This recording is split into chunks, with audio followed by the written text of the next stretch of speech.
자, 성부와 성자와 성령의 이름으로 은총이 가득하신 마리아님 기뻐하소서.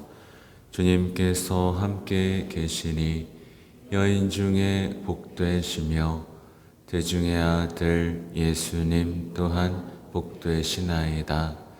천주의 성모 마리아님, 이제와 저희 죽을 때 저희 죄인을 위하여 빌어주소서. 아멘.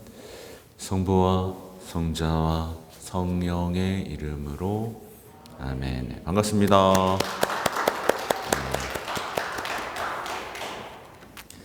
야, 드디어 마지막 시간입니다. 드디어 마지막 강의를 하고요. 이제 벌써 대림 2주일이니까 3주일, 4주일, 그 다음 성탄에 이제 세례를 받는 거죠. 약간, 아니다, 변수는 없겠구나. 우리 아이들이 성탄제를 준비하고 있는데, 어떻게, 어느 시간에 할 때 더 많은 분들이 함께 할 수 있는가 때문에 성탄 미사를 조금 고민하고 있어요. 네, 아무튼 그렇다. 그리고 지금 제가 우리 단계별 입교회식 한 번 했잖아요, 그죠?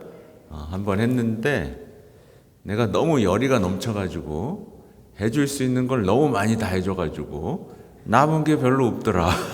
그래가지고 단계대로 조금씩 줬어야 되는데 내가 막 다 주고 싶어가지고 내가 할 수 있는 대로 다 땡겨서 막 주고 막 그래가지고 내가 보니까 예비 신자까지 성유까지 다 발라줬어.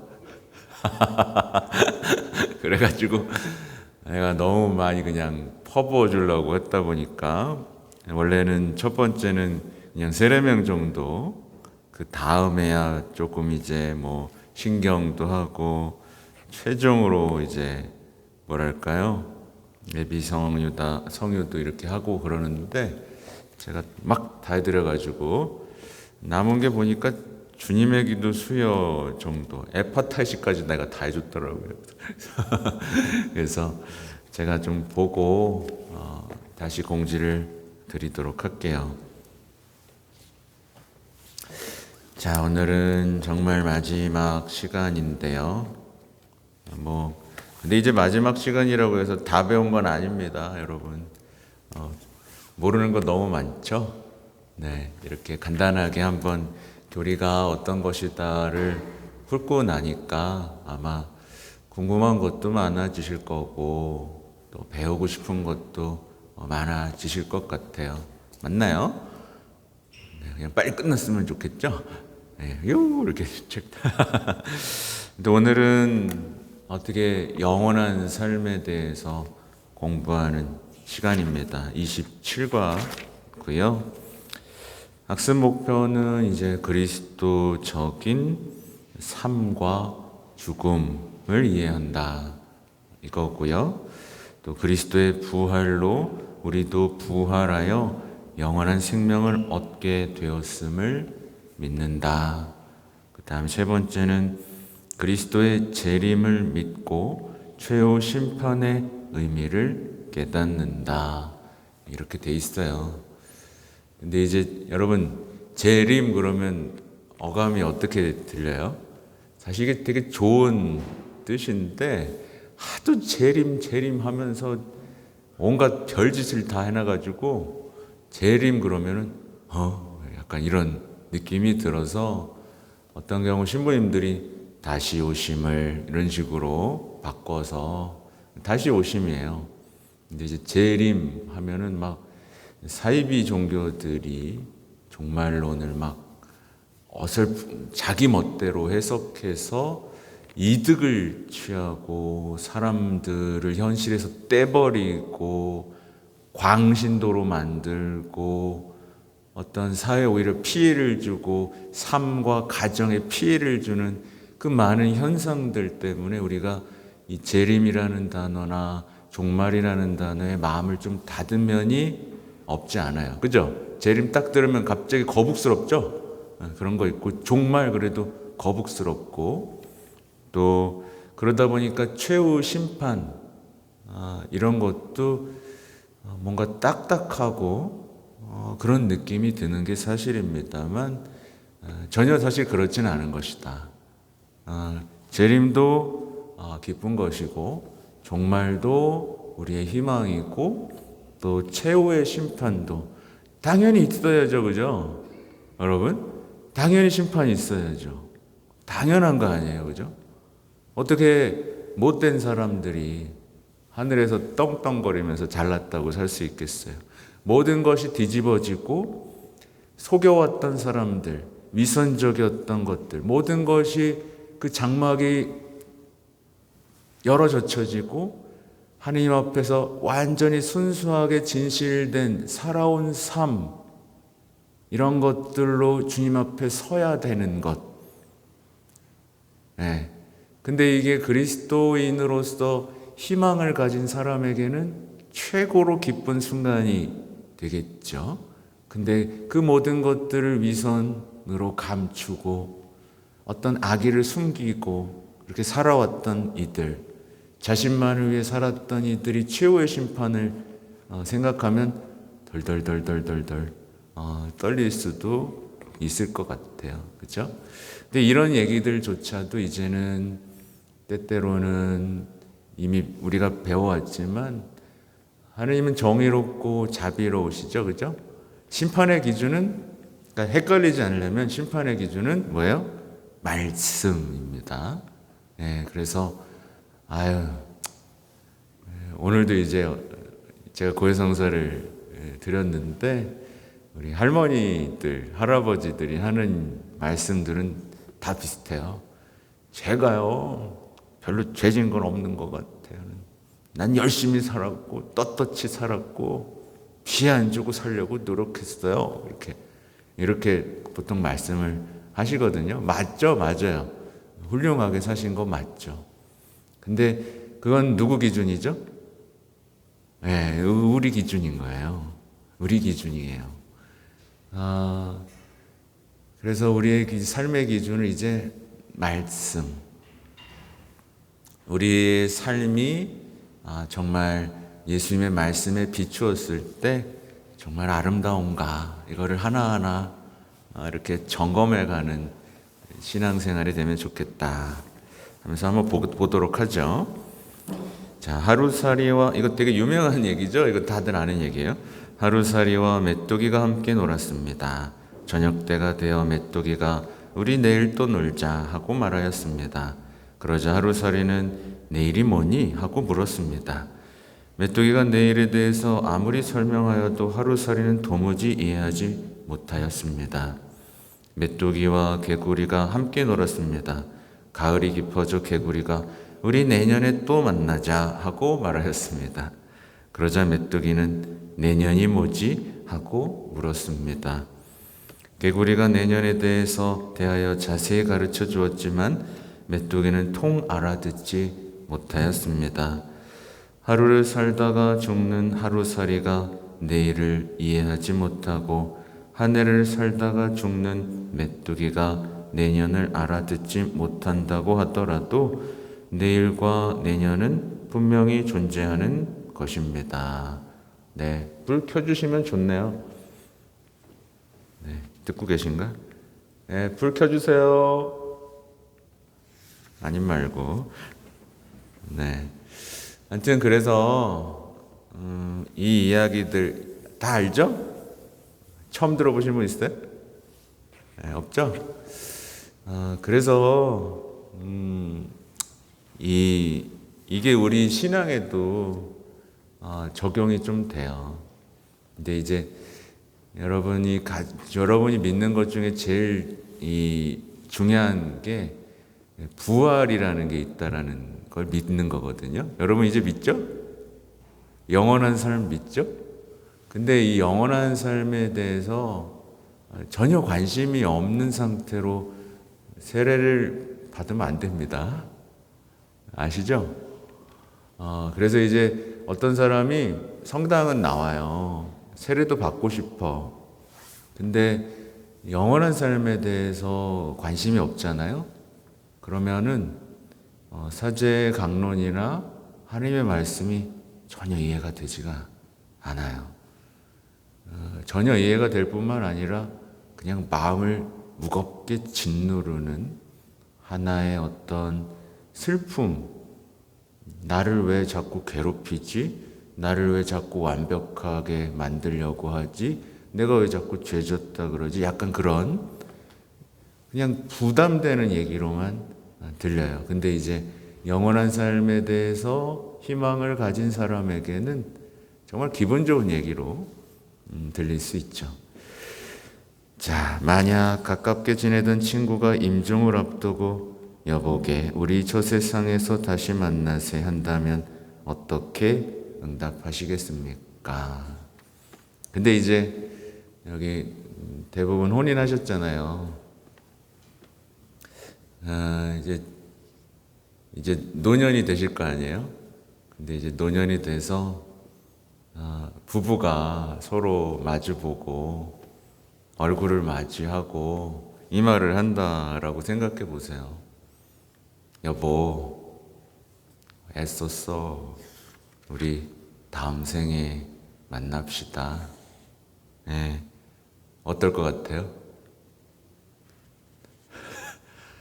아니, 다음에 만나지 말자고. 농담이고요. 아무튼 영원한 생명에 대한 얘기들, 전에 순교자에 대한 얘기들도 했었지만 그런 이야기들이 있습니다.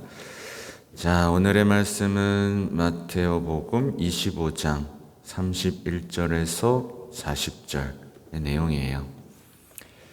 사람의 아들이 영광에 쌓여 모든 천사와 함께 오면 자기의 영광스러운 옥좌에 앉을 것이다. 그리고 모든 민족들이 사람의 아들 앞으로 모일 터인데 그는 목자가 양과 염소를 가르듯이 그들을 가를 것이다. 그렇게 하여 양들은 자기 오른쪽에 염소들은 왼쪽에 세울 것이다. 그때 임금이 자기 오른쪽에 있는 이들에게 이렇게 말할 것이다. 내 아버지께 복을 받은 이들아, 와서 세상 창조 때부터 너희를 위하여 준비된 나라를 차지하여라. 너희는 내가 굶주렸을 때에 먹을 것을 주었고 내가 목말랐을 때에 마실 것을 주었으며 내가 나그네였을 때에 따뜻이 맞아드렸다. 또 내가 헐벗었을 때에 입을 것을 주었고 내가 병들었을 때에 돌보아 주었으며 내가 감옥에 있을 때에 찾아 주었다. 그러면 그 의인들이 이렇게 말할 것이다. 주님, 저희가 언제 주님께서 굶주리신 것을 보고 먹을 것을 드렸고 목마르신 것을 보고 마실 것을 드렸습니까? 언제 주님께서 나그네 되신 것을 보고 따뜻이 맞아드렸고 헐벗으신 것을 보고 입을 것을 드렸습니까? 언제 주님께서 병드시거나 감옥에 계신 것을 보고 찾아가 배웠습니까? 그러면 임금이 대답할 것이다. 내가 진실로 너희에게 말한다. 너희가 내 형제들인 이 가장 작은 이들 가운데 한 사람에게 해준 것이 바로 나에게 해준 것이다. 주님의 말씀입니다. 그리스도님 찬미합니다. 이 말씀 들으니까 어떠세요? 네, 여러분 하고 계세요? 할 기회도 많이 없고 점점 참 어려움이 있죠. 그래서 이제 뭐 교정사목을 한다거나 이제 끊임없이 교회는 어떤 가난한 이들, 교회가요. 그래서 가난한 이들과 이 벽을 세우는 순간 사실은 끝입니다. 끝이에요. 가난하고 힘든 이들. 사실 오늘 인권주일이기도 하고요. 사회교리 주간이기도 해서 이제 주교에서 발표한 이 담화문의 내용을 보면 이제 제 기억에는 외국인 노동자였던 것 같은데, 이 외국인 노동자가 어디 공장이었나 화재가 나서 많이 죽었어요. 그러니까 해외에 와서 그 고생을 하던 사람들이 죽어버린 거죠. 그렇게 타국에서 쓸쓸히요. 이제 슬픈 일이죠. 그렇죠? 근데 어떤 그런 여러분 뉴스 들은 적 있으세요? 들은 적 있어요? 그래요. 다행이네. 제가 뉴스를 잘 안 봐가지고 그 계엄도 다음날 알아가지고 아무튼 다행이네요. 근데 그런 것들이 뉴스가 되지 않고 우리는 사실은 제가 얼마 전에 미사 때도 말씀드렸는데 사실 이보다 더 슬픈 이야기들이 전 세계적으로 굉장히 많이 벌어지고 있죠. 제가 그때 통계를 아예 갖고 와서 다 말씀드렸던 적이 있어요. 지금도 수백 명의 사람들이 전쟁이고 얼마 전에 그 홍수, 또 계속해서 아프리카 쪽에 이 아이들 굶어 죽는 얘기서부터 너무나 슬픈 얘기들이 너무나 많습니다. 근데 뉴스 지면을 꽉 채운 건 뭐죠? 그렇죠? 탄핵, 계엄 중요하지 않다는 얘기는 아닌데 교황님이 그런 얘기가 하셨어요. 노숙자 한 명이 얼어 죽은 건 이제 더 이상 뉴스가 되지 않지만 주가가 바닥을 친 건 아주 중대한 뉴스가 되고 있다. 이런 얘기도 하셨죠. 수많은 사람들이 이제 아이들이 낙태돼서 죽고 있는 현실이지만 그 아무것도 그들의 목소리를 대변하지 못하고 있는 이야기들이 왜 갑자기 이렇게 샜나 모르겠지만 아무튼 저도 요즘에 고민이 되긴 해요. 저도 이제 많은 분들이 저를 찾아오기도 하고 저도 어떻게 도와줄 수 있을까를 고민하고 있고 어떻게 가난한 이들과 함께 할 수 있을까를 정말 말로만 아니라 행동으로 하고 싶은데 때때로 이 가난한 분들과의 만남을 해보면 그들의 모습은 때때로 거짓말일도 많고요. 거칠고요. 예를 들면 우리가 10,000원을 주면 막 술 사 먹기도 하고 그죠? 어떤 여러 가지 모습들 속에서 어떻게 함께 할 수 있을까? 말하자면 일종의 정신적인 어떤 병들도 동반하면서 어떻게 해야 되나, 어떻게 함께 할 수 있을까라는 고민을 계속하게 됩니다. 하여튼 결국은 찾아낼 겁니다.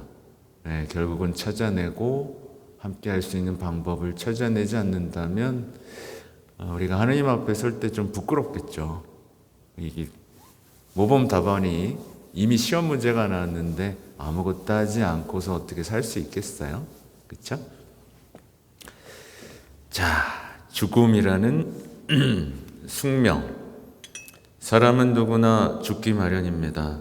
그러나 죽음이 언제 어디서 어떻게 닥칠지는 아무도 모릅니다. 잠깐만요. 그래서 오늘 이따가 복음 읽어보신 분들이 있을 텐데요. 그래서 이제 주님이 오시는 길에 골짜기와 산을 메우는 얘기가 나오는데, 결국에는 이제 거기서 묵상이 아까도 좀 나눴지만, 주님이 나에게 오시도록 하려면 먼저 내가 이웃들이 나에게 오는 이 골짜기 산들도 낮추고 함께 할 수 있는 마음들이 있어야 된다. 이런 것들 좀 묵상할 필요가 있습니다. 자, 죽음 앞에서는 제왕의 권력도 억만금의 재물도 천지의 두뇌도 아무런 힘이 되지 못합니다. 죽음을 사랑하는 사람들은 물론 이 세상에서 우리가 쌓아 올린 소중한 것들과도 영원히 이별하는 것이기에 슬픔과 고통이 따릅니다. 또한 죽음은 단 한 번뿐이고 돌이킬 수 없는 것이며 죽은 다음에 경험을 들려주는 사람도 없기 때문에 인간은 죽음에 대하여 본능적으로 불안을 느끼며 두려워합니다. 한편 죽음은 자신의 삶을 되돌아보고 반성할 기회를 주기도 합니다. 죽음의 고비에서는 무신론자나 종교를 갖지 않은 사람도 절대자를 찾는 경우가 많습니다. 그러므로 죽음을 어떻게 생각하고 받아들일지에 따라 이 세상에서 우리 삶의 모습은 달라질 수 있습니다. 사실 이게 핵심이죠. 네. 죽음을 대하는 태도, 그리고 죽음 너머에 있는 생명에 대한 태도 때문에 내 인생에 대한 삶의 모습이 달라지죠. 대부분 어떤 추악해지거나 부패와 타락 속에 사는 사람들은 이 죽음에 대해서 생각하지 않더라고요. 그죠? 물론 이렇게 생각하기도 해요. 죽으면 무슨 소용이냐 하면서 그냥 끝장을 보겠다는 사람들도 있기는 합니다. 참 안타깝죠? 아무튼 이 신앙을 갖는다는 것은 사실 저는 죽음에 대한 공포를 없애준다고 생각이 들어요. 네, 여러분도 그렇죠? 네. 하여튼 계속 보죠. 영원한 삶에 대한 희망. 우리는 살아가면서 참되고 선하고 아름다운 것이 죽음으로 허무하게 사라지지 않고 죽은 다음에 더 고귀하고 영원한 것으로 피어나리라는 희망과 확신을 가질 수 있을 때 비로소 평생을 땀 흘려 일할 수 있습니다. 우리가 아무도 보지 않는 데서 양심을 지키고 인간의 도리를 다하는 것도, 정의와 자유를 위하여 목숨을 바치는 것도, 남을 위하여 희생하고 봉사하는 것도 이러한 희망과 확신이 전제될 때 가능합니다. 초대교회 때부터 그리스도인들은 예수님의 부활과 죽음이 결코 끝이 아니라 새롭고 영원한 삶으로 옮겨가는 것임을 분명히 알고 있었습니다. 당시 이교인들은 죽음을 죽은 자들의 도시로 표현하였지만 그리스도인들은 죽음을 잠들며 기다리는 상태로 보며 부활을 기다렸습니다. 그리고 나는 부활이요 생명이다. 나를 믿는 사람은 죽더라도 살고 또 살아서 나를 믿는 모든 사람은 영원히 죽지 않을 것이다 하신 예수님의 말씀에 따라 우리 또한 그리스도와 함께 부활하리라는 희망을 갖게 되었습니다. 제가 또 이제 마무리되지만 반복하게 되는 건요, 이런 말을 들을 때 여러분의 마음속에 어떤 일이 벌어지는가요? 단순히 문자로 이제 보면 안 되고요.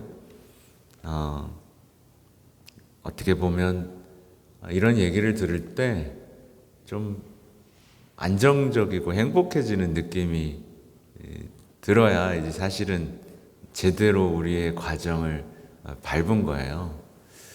그러니까 그때 제가 뭐 성사 얘기하면서 맞아, 나도 용서받을 수 있다고, 깨끗해질 수 있다고, 이런 제가 얘기한 적 있죠. 그죠? 네. 근데 이제 오늘 같은 경우도 마찬가지예요. 이 죽음이라는 이걸 그냥 아주 담담하게 설명하고 있잖아요. 뭔가를 설득하지 않고 아주 담담하게 죽음과 죽음 너머의 이야기, 죽음을 받아들이고 영원한 생명을 받았을 때 바뀌는 삶의 이야기를 아주 뭔가 뭐 자극적인 언어나 설득력 있는 언어 말고 담담하게 지금 풀어가고 있거든요. 이 풀어가는 이야기를 들으면서 내가 참 믿기 잘했다. 이제 세례받고 나도 영원한 생명을 어떻게 할까 계획해야지. 어떤 나한테도 그런 희망이 들어와서 지금 나의 어떤 힘들고 고통스러운 삶에도 한 줄기 빛이 들어올까? 어떤 이런 것들이 들어와야 된다. 다시 한번 강조드리면서 계속 갈게요. 인생은 그리스도에게서 드러난 하느님의 은총을 받아들이거나 거부할 수 있는 시간이고, 죽음은 인생의 끝을 맺는 것입니다. 그리스도인에게 죽음이 하느님에게서 왔다가 하느님께 돌아가는 것, 곧 영원한 삶으로 나아가려고 자비롭고 의로우신 하느님과 결정적으로 만나는 것입니다. 부활하신 예수님께서는 우리의 삶에 이와 같이 새로운 의미와 가치를 부여해 주셨고, 우리가 죽음에 대한 두려움을 극복하고 활기찬 삶을 살게 해 주셨습니다. 네. 그래서 사실은 여러분, 세례 받기 전부터 여러분에게는 삶의 변화가 생기는 게 맞아요. 왜냐하면 그전에는 부활을 믿지 않았었잖아요. 그렇죠? 이제 부활을 믿으니까, 부활을 믿고 영원한 생명에 대한 희망을 갖게 되면, 예를 들면 안 좋았던 부부관계도 좀 좋아져야 되고요. 어려웠던 어떤 부모와의 관계도 새롭게 시작할 수 있는 어떤 은총의 통로를 활짝 여는 게 되는 거예요. 그러니까 지금 제가 양심의 찔이라고 하는 얘기가 아니라, 이것을 통해서 여러분이 이제 충분히 여러분이 할 수 있다. 충분히 은총이 주어진다. 이 얘기를 드리는 겁니다. 개별 심판, 이제 심판에 대해서 얘기를 듣겠는데요. 사람이 착한 일을 하면 상을 받고 악한 일을 하면 벌을 받는 것은 이 세상에서 보편적으로 통용되는 원리입니다. 상선, 벌악 이렇게 돼 있죠. 그런데 현실에서는 악한 사람이 잘 살고 착한 사람이 고통을 당하는 경우가 많습니다. 근데 다른 얘기인데요, 여러분. 제가 요즘에 이상하게 연말쯤 되니까 많은 분들이 또 찾아오고 면담을 하고 이야기를 나누게 될 때가 많이 있습니다. 여러분하고도 한번 해야 되는데, 근데 저를 왜 찾아오겠어요, 여러분? 네, 막 기분 좋아서 찾아오겠어요? 신부를? 보통은 막 힘들어서 찾아옵니다. 어렵고 고통스러운 상황 속에서 찾아와요. 근데요, 모르겠어요. 요즘에 제가 그런 건지 모르겠는데, 이제 무슨 얘기를 해줘요. 본인의 이야기들을 해주고, 어렵고 힘든 얘기를 한다 보면, 마음속에서 그런, 웃음이 터져 나오는 장면들이 있습니다. 예, 겉으로 웃을 수는 없고. 왜 웃는지 아세요? 예수님이 이 사람 진짜 사랑하시는구나. 이 사람이 지금 예수님이 주시는 최고의 선물을 좀 받았으면 좋겠다. 네. 이게 지금 그의 인생에서 예수님이 동반하시고 회복시켜 주시려는 그 어떤 은총의 신비가 저한테는 좀 보이기 때문에 그래요. 그래서 이거 참 사랑 많이 받으시고 계신데, 사실 그때가 제일 힘든 거 맞거든요. 이제 안 보이고, 그래서 슬며시 이게 웃음 지을 때가 있고, 그래서 그러니까 이제 말씀도 전해주고 힘도 넣어드리는데, 그럴 때가 있다. 그래서 어떨 때는요, 시련 없이 그냥 잘 사는 사람들을 보면 불쌍해 보일 때가 있습니다. 예. 원래 아버지는 자녀를 어떻게 훈육하죠? 예. 때때로 모질게 일어설 수 있고 살아갈 수 있도록 하잖아요. 그래서 아무 일도 없고 하는 사람들 보면 아유 불쌍하다, 사랑을 못 받는구나, 약간 그런 생각이 들 때도 있어요. 그렇죠? 실제로 여러분이 부모님들이니까 아이들 키울 때 어떠세요? 다 해주고 키우면 어떻게 되죠? 어떻게 되죠? 그 아이가? 네? 괴물 되죠? 괴물 되죠? 부모도 못 알아보고. 그죠? 그러니까 우리가 자녀를 교육하는 힌트들은요, 성모님하고 예수님의 관계, 하나님 아버지와 가장 사랑하는 예수님과의 관계에서 힌트를 좀 많이 얻으셔야 됩니다. 네. 영원한 생명과 어떤 이 영원한 생명 안에서의 인내의 시간들은, 그러니까 영원한 생명을 보고요, 부활을 보는 사람들은요, 우리가 쓸데없다라고 느껴지는 고통과 시련의 순간들을 새롭게 볼 수 있는 영적인 눈이 생기는데, 그거야말로 이제 한 사람의 인생을 바꾸는 찬란한 빛과 같은 지혜죠. 여러분이 그거를 빨리 캐치하면 캐치할수록 여러분의 삶의 행복, 성장 이런 것들은 가속화 될 겁니다. 네, 준비되셨어요? 사랑받을 준비 되셨냐고요? 사랑받을 준비. 아니면 지금 사랑받고 있다는 거 이제 아셨나요? 네, 주무시는 거 아니죠? 자, 물론 악한 사람은 양심의 가책으로 마음이 편하지 않을 것이고, 착한 사람은 떳떳하기 때문에 오히려 마음의 평안을 누린다고 말할 수 있지만, 인간적이고 현세적인 시각에서 볼 때 큰 모순이 아닐 수 없습니다. 그죠? 영원한 생명을 모르면 이 삶의 부조리와 모순과 불의 때문에 아주 분통 터지죠. 예. 그러나 인간은 자기 행위의 대가를 이 세상에서 따받는 것이 아니라 죽은 다음에 하나님의 공정한 심판대에서 저마다 좋은 것이든 나쁜 것이든 이 몸으로 한 일에 따라 갚음을 받게 됩니다. 고린도 2서 5장 10절이죠. 그 내 기준에 따라서 선하게 산 건 아무 소용이 없어요. 그 대표적인 인물이 누구죠? 내 기준에 따라 떳떳했다가 얼마 전에 세상을 떠난, 네, 전두환 씨죠, 그죠? 사람이 그렇게 될 수도 있는 거예요. 떳떳한 거예요. 네, 본인의 생각으로는 떳떳했고 잘했다고 생각을 한 거죠, 끝까지. 그죠? 어떤 양심의 어떤 것들에 대해서 전혀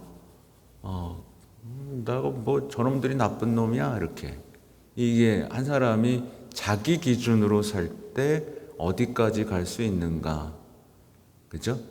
근데 어떻게 자기가 심판자가 아닌데, 우리는 심판의 권한이 없어요.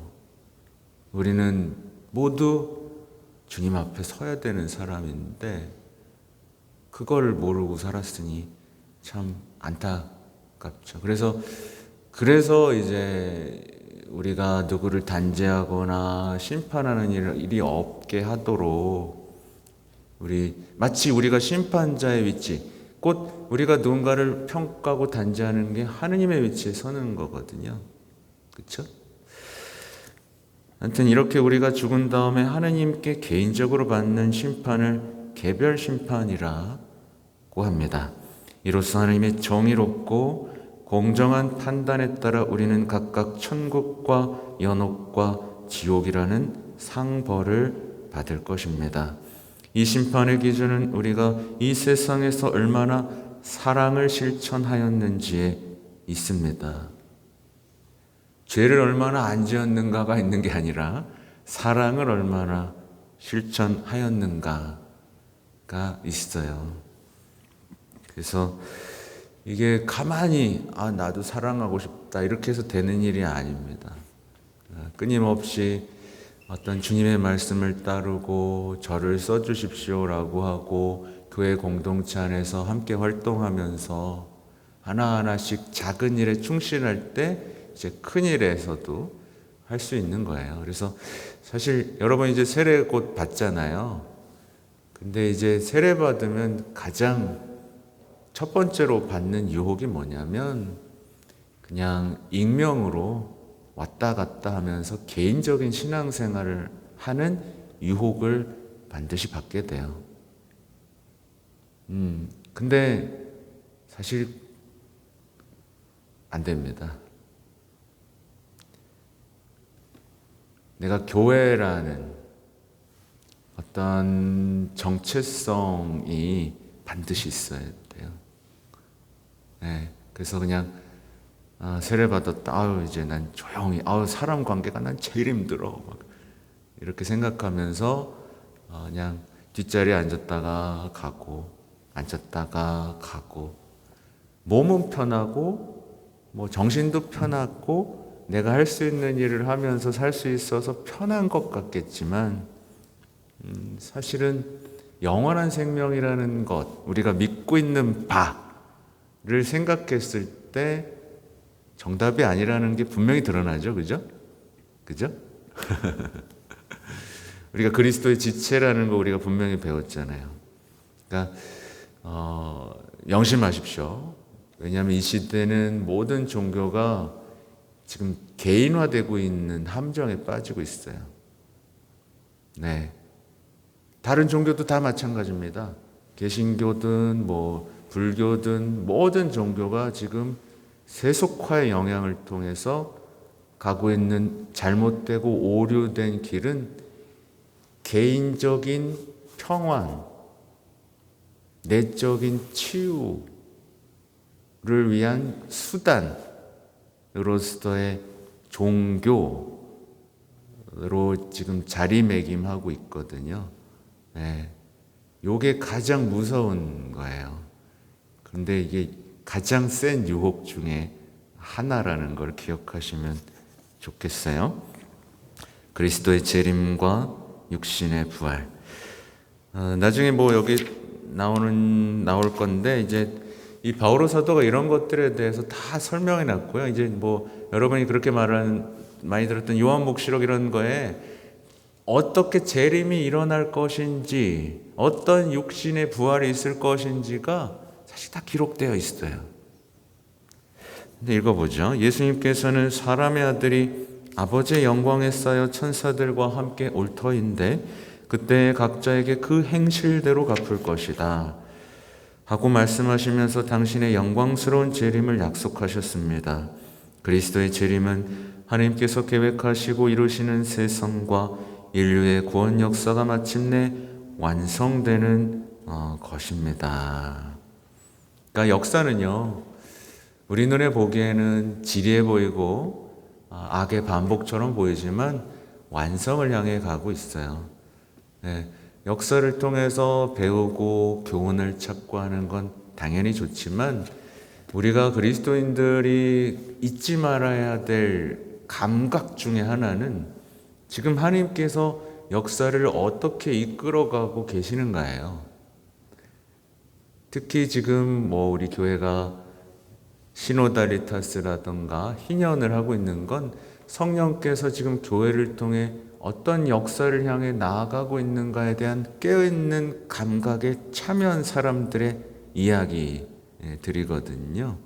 그래서 어떻게 보면 우리가 뉴스만 보면 좀 따분해 보이고 이게 뭔가 싶기도 하고 하는데 분명한 하나님의 계획 아래 가고 있다라는 어떤 신뢰, 이게 모든 구약에서 드러나는, 어떻게 보면 예수님의 짧은 생애에서도 드러나는 주님의 손길과 역사죠. 근데 이제 예수님이 살아계실 때조차 사람들은 못 알아봤죠. 예수님이 오셨고 예수님이 어떤 아름다운 역사의 장을 시작하신 것을 전혀 못 느꼈죠. 그죠? 뭐 아브라함 얘기서부터 그럽니다. 아브라함이 뭐 그냥 떠났죠, 그죠? 아브라함을 통해 어떤 역사가 완성될지 아무도 몰랐어요, 그죠? 저 역시 그렇습니다. 저도 이제 세상에 태어났고요. 언제 죽을지 모릅니다. 그죠? 근데 제가 하나님 저를 통해 어디까지 어떤 역사를 같이 쓰셔 주실 것이고 그 다음에 어디까지 완성하신 다음 저를 데려가실지는 아무것도 모릅니다. 그래서 계속 기도할 수밖에 없는 거거든요. 그러니까 여러분이 세례받는 순간부터 하나님이 여러분에게 계획하신 역사가 이루어져 가죠. 그동안의 삶이 악했든 슬펐든 고통스러웠든 여러분의 지금 아름다운 모습을 가지고 아름다운 한 장을 쓰실 거예요. 쓸모없는 사람은 아무도 없죠. 그죠? 그 역사가 한 페이지씩 쓰여져 가는 것을 어떤 그리스도인의 영혼이 느끼기 시작할 때부터 그 그리스도인의 영혼은 정말 걷잡을 수 없는 희망과 기쁨 속에서 하루하루 용감하게 인생의 순례로 받아들이면서 걸어가게 되죠. 이게 지금 세상 사람들이 살아가는 방식과 그리스도인이 살아가는 방식의 결정적인 차이라고 볼 수 있습니다. 근데 이 얘기가 어렵나요? 아니죠? 네. 근데 그런 건 있어. 이런 얘기를 딱 들으면, 근데 집에 갔는데, 생각이 안 나요. 그런 경우가 있죠. 자, 그때는 죽은 이들이 모두 다시 살아날 것입니다. 모두 다시 살아납니다. 재밌는 표현인데요. 전에 저도 막 궁금한 게 막 많았어요. 그때는 모두 다시 살아난다고 뭐야 그게. 이 시간 개념 자체가 하나님이 사실 시간도 창조하신 분이에요. 맞죠? 우리는 정말 하나님이 어떤 분이신지 감 잡기가 어렵습니다. 하나님은요, 영원 속에 계시고요. 시간도 창조하세요. 그러니까 지금 우리는 뭐 지구 나이가 뭐 몇 억 년이 됐다. 그렇죠? 뭐 46억 년인가 8억 년인가 뭐 옛날에 초등학교 때 본 것 같아요. 근데 그게 하나님 눈에는 뭐죠? 아무것도 아닌 거예요. 어떻게 보면 시간이라는 선물 속에서 우리가 살아가고 있는데요. 하여튼 네, 다들 피곤하시죠? 자, 기지개 한번 필까요? 네, 뭐 졸아도 돼요. 이거 나중에 한번 보세요. 자, 제가 늘 얘기하지만 제 유튜브를 잘 때 틀어놓는 분이 많다. 네. 예수님의 부활은 모든 인간 부활의 원형입니다. 예수님이 부활하셨어요. 그죠? 예수님께서 돌아가실 때 육신을 지니고 부활하셨지만 부활하신 예수님의 육신은 영광스러운 특성도 함께 지니고 있습니다. 그러니까 예수님의 부활을 보면 우리가 부활했을 때 어떻게 될지를 짐작할 수 있죠.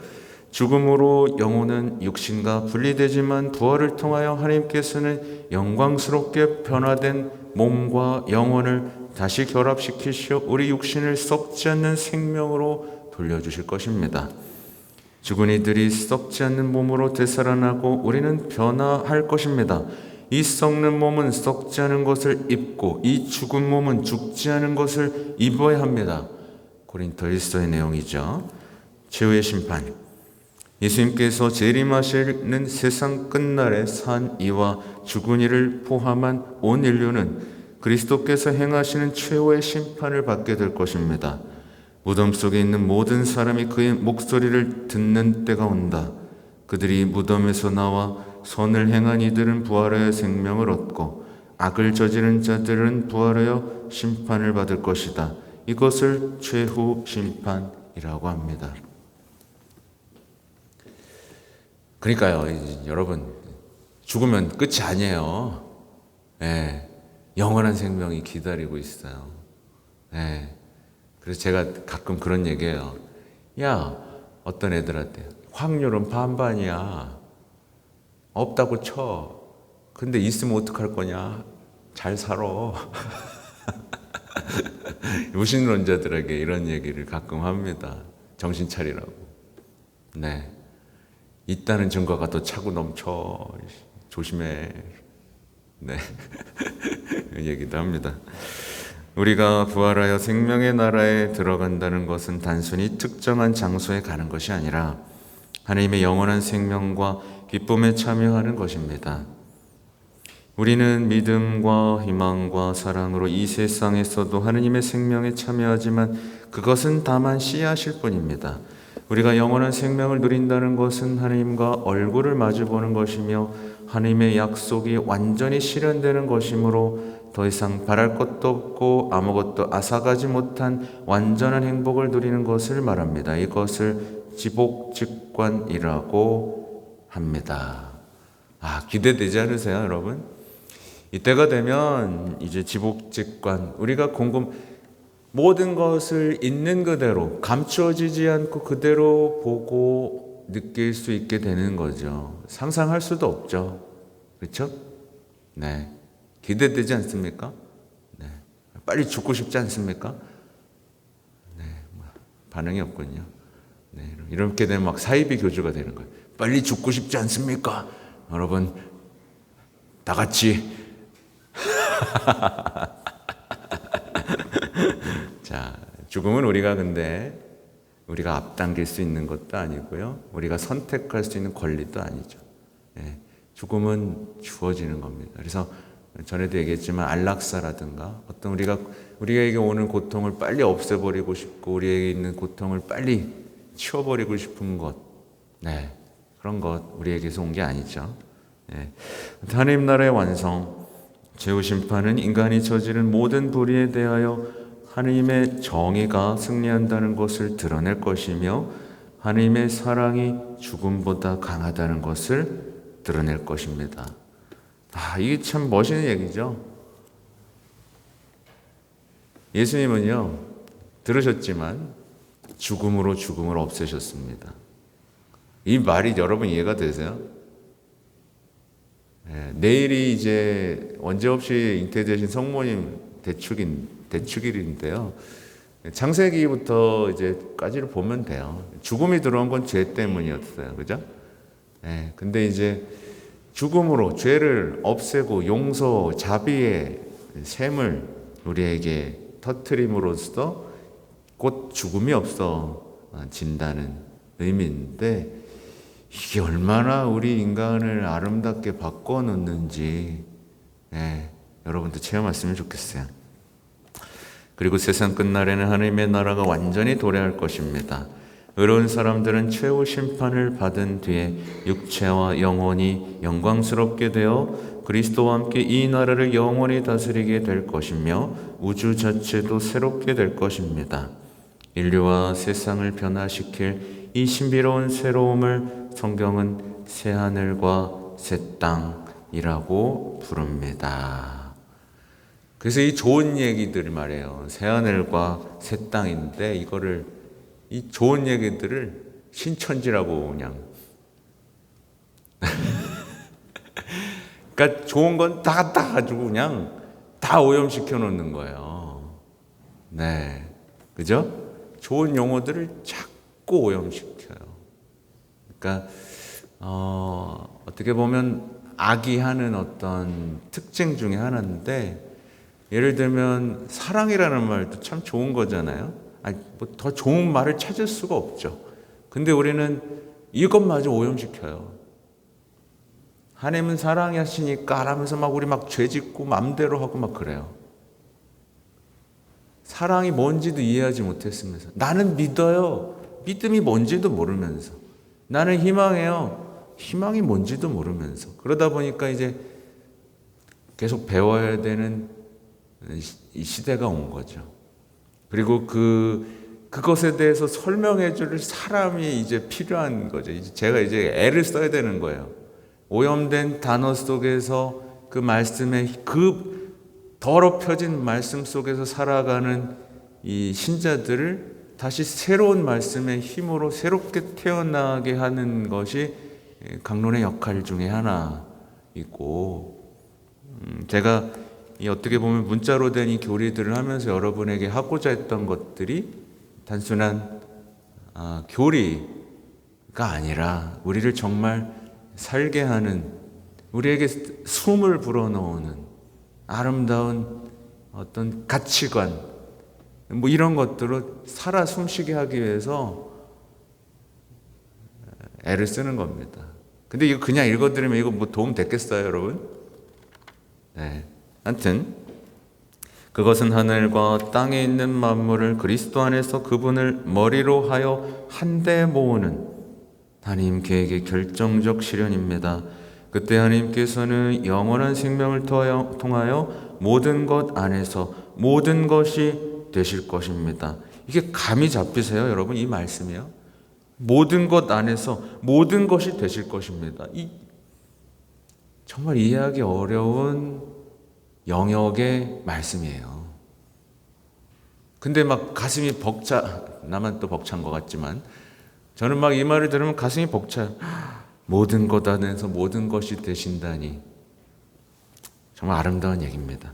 모든 그리스도인들은 이미 이 세상에서 시작되어 자라고 있는 하나님 나라를 예수 그리스도께서 완성하시려 다시 오시리라 굳게 믿으며 복된 희망을 가지고 그날을 기다립니다. 하나님 나라 나오죠. 그래서 여러분, 제가 한번 하나님 나라 얘기했지만 하나님 나라를 이해하고 그리워하고 살고 발견하는 건 신앙인에게 진짜 중요한 일이에요. 어떤 신앙인이 살아가면서 하나님의 나라가 보이지 않고 절망적인 헬조선만 만 보인다면 고장난 거예요. 이미 어떤 영원한 생명과 그분 사랑과 그거에 대한 신뢰의 불이 꺼져버린 거란 말이죠. 아무튼 예수님께서는 그날과 그 시간은 아무도 모른다. 이 성경에 써 있어요. 하늘의 천사들도 아들도 모르고 예수님도 모른다는 얘기죠. 아버지만 아신다. 근데 자기가 안다고 난리치는 사람들을 쫓아가면 안 됩니다. 그래서 다 성경에 나와 있는 거를 얼마나 뻥을 잘 치는지. 네, 제가 재림예수 얘기해 줬죠. 우리나라에만 몇 명 있다고요? 내가 알기로 통계에 잡히는 것만 50명인가? 우리나라 재림예수가요. 네. 그러므로 우리는 너희는 조심하고 깨어 지켜라 하신 예수님의 분부대로 하느님 나라의 완성을 고대하며 그날을 준비해야 합니다. 라고 나옵니다. 정리는 그냥 읽어보시고요. 다짐합시도 제가 이미 설명한 거고요. 이제 천국 마지막 부분이죠. 천국, 연옥, 지옥에 대한 얘기예요. 근데요, 이제 여러분이 이제 신앙생활을 시작하게 되면 여러 사람들이 천국은 이런 것이야, 연옥은 이런 것이야, 지옥은 이런 것이야, 이런 얘기들을 많이 듣게 될 것이고요. 심지어 어떤 때는 하나님이 사랑이신데 지옥이 있을 리가 있어? 이런 얘기도 심심치 않게 들으실 것이고, 천국에 대해서 어떤 장소 개념이 아닌 지옥도 장소가 아니라 어떤 그런 고통스러운 상태야, 이런 식으로 얼버무리려는 어떤 교리들을 들을 때가 있으실 거예요. 어떻게 해야 된다? 귀를 닫아버려야 된다. 그런 얘기들. 그리고 만약에 어떤 교리들이 여러분을 너무 달콤하게 하잖아요. 너무 달콤하게 하고 너무 만족시키면 대부분 뭐죠? 가짜라는 걸 기억하세요. 너무 달콤하고 너무 이해가 잘 되고 너무 만족스럽고 여러분을 사로잡는다면 가짜인 경우들이 대단히 많습니다. 네. 그래서 사이비 종교 가면 사람들이 왜 거기서 못 빠져나오겠어요? 말도 안 되는 얘기들을 완전하게 넘어가 버립니다. 여러분이라고 안 넘어갈 것 같아요? 만약에 그 자리에 있는다면? 만만하지 않습니다. 악은 굉장히 똑똑하거든요. 그러니까 여러분이 앞으로 받게 될 많은 유혹들이 있을 텐데요. 그래서 자꾸 교리서를 읽고 내가 믿는 바에 대해서 정확하게, 가톨릭 교리서 제가 그때 갖고 왔던 거 기억나죠? 그냥 한번 찾아보고 그런 습관을 들이면서 정확하게 이해하는 게 사실 대단히 중요해요. 그래서 어떤 사이비 교주 얘기뿐만이 아닙니다. 사이비 교주뿐만이 아니라 요즘에는 제가 자주 얘기하는 거지만 유튜브나 많은 강사나 어떤 많은 연예인들이 자기만의 어떤 이야기들, 저는 이렇게 하니까 참 행복하게 살아요 라는 얘기들이 너무나 많죠. 예, 그 이야기가 많은 사람들을 달콤하게 호소력 있게 들어오고 감동을 주고 눈물을 흘리고 새 삶을 살게 해주죠. 네. 근데 말씀하고는 거리가 많이 있죠. 주의하셔야 돼요. 여러분이 세례를 받잖아요. 그러니까 이제 세례를 받으면 그런 것들에는 잠시 거리를 두셔도 좋습니다. 그리고 내가 믿는 바, 말씀, 기도, 교리, 가르침, 이 안에서 먼저 삶을 반석 위에 세우셔야 돼요. 네. 그러면 반드시 여러분은 뭐가 영원한 것이고 뭐가 영원하지 않은 것인지를 구별하는 가운데 남들이 알지 못하는 그 기쁨과 행복 속에서 삶을 질서 있게 만들어 가실 것입니다. 네. 저는 여러분에게 이제 세례를 드리려고 하는데 여러분 천국 보내드리려고 하는 거예요. 네. 잘 따라오세요. 네. 나는 뭐 연옥 괜찮아요. 이런 얘기 하지 마세요. 연옥 괜찮지 않습니다. 네, 여러분 천국에 들어갈 수도 있는 삶을 살아야 돼요. 아셨죠? 아무튼 다 했습니다. 다 했어요. 다음 주 어떡하지? 2주가 남았는데 아까 말씀드린 대로 뭐 철거도 사실 해야 돼요. 얼굴 보고 마지막 점검도 해야 되고 뭐 해야 될 일들이 몇 가지가 좀 있습니다. 그래서 다음 주 마지막까지 좀 시간을 우선은 비워두세요. 제가 제가 좀 이렇게 막 동시에 뭐 일을 못 하거든요. 네, 동시에 일을 못 해요. 네, 그리고 뜸들이길 좋아합니다. 네, 뜸들이길 좋아하는데요. 지금 진행되는 일이 너무 많아. 한 번에 지금 너무 많아요 지금. 그래서 지금 정신이 너무 없어요. 그래서 지금 다시 맨날 적고 있고, 사실 지금 머릿속에 첫 번째는 내일 미사를 어떻게 아름답게 할까가 지금 첫 번째라서 다른 건 귀에 들어오지도 않아 잘. 내일 중요한 대축일이거든요. 하여튼 좀 시간을 내주시고 이 사제의 어려움과 연약함을 나누니까 좀 인내롭게 같이 동반하면서 성탄까지 같이 갑시다. 아셨죠? 네. 그리고 뭐 우선은 마친 기도 할까요? 자, 성부와 성자와 성령의 이름으로 아멘. 영광이 성부와 성자와 성령께. 성부와 성자와 성령의 이름으로 아멘. 감사합니다. 박수를 좀 더 크게 써야 돼 이제.